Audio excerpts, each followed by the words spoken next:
अस्सलाम वालेकुम। छोटे साइज़ के ऑब्जेक्ट्स की फ़ोटोग्राफी के लिए आपको इवन लाइटिंग की ज़रूरत होती है। बैकग्राउंड क्लटर अवॉइड करना होता है। उसके लिए पिछले दिनों मैंने एक लाइट टेंट ऑर्डर किया है जो कि बहुत छोटा है साइज़ में। देखता है कि क्या ये वाकई काम करता है और इस तरह के छोटे ऑब्जेक्ट्स की फ़ोटोग्राफी के लिए क्या ये एक मौजूद चीज़ है या नहीं।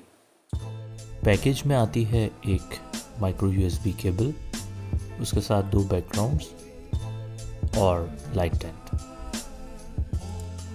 मैग्नेट से इसके आर्म जुड़ जाते हैं। केबल को किसी चार्जर या पावर बैंक में लगा दें, बैकग्राउंड अटैच करते हैं और फिर कुछ रिजल्ट्स देखते हैं।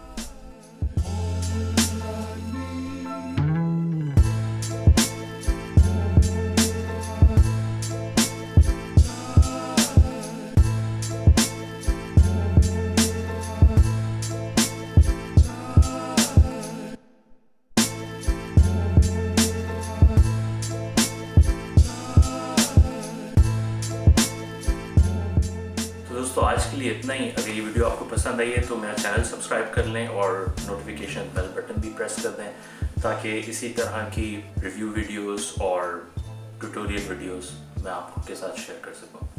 अल्लाह हाफ़िज़।